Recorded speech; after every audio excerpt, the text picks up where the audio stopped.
দীর্ঘ ৮ দিন পর অনশন ভাঙলেন আমার দেশের ভারপ্রাপ্ত সম্পাদক মাহমুদুর রহমান।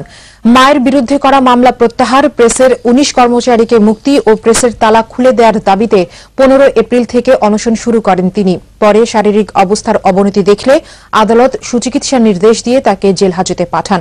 পরে তার মা, স্ত্রী, বিএফইউজে, বার কাউন্সিলের ভাইস চেয়ারম্যান, বার সভাপতি সহ বিশিষ্ট নাগরিকরা তাকে অনশন ভাঙার অনুরোধ করলেও তিনি তাতে সাড়া দেননি। অবশেষে হেফাজতে ইসলামের আমির আল্লামা শাহ আহমদ শফির অনুরোধে সন্ধ্যায় বঙ্গবন্ধু শেখ মুজিব মেডিকেল বিশ্ববিদ্যালয়ে চিকিৎসাধীন মাহমুদুর রহমানকে পানি খাইয়ে অনশন ভাঙান তার মা মাহমুদা বেগম। এ সময় তার স্ত্রী ফিরোজা মাহমুদ সহ বিশিষ্টজনেরা উপস্থিত ছিলেন। নামে যে মিথ্যা মামলা দেওয়া হয়েছে সেটি প্রত্যাহার এবং নিরীহ ১৯ জন বাইন্ডারকে গ্রেপ্তারের প্রতিবাদে তিনি এই অনশন গত ৮ দিন ধরে অনশন চালিয়ে যাচ্ছেন। আপনারা জানেন যে গতকাল ইতিমধ্যে তার একটি কিডনি প্রায় অকেজো অবস্থায় আছে এই অনশনের কারণে। আপনারা জানেন যে তার সবগুলি ভেইন ইতিমধ্যে আর তার কিছু লিকুইড ফ্লুইড নিচ্ছিল না, এই অবস্থায় চলে গেছে।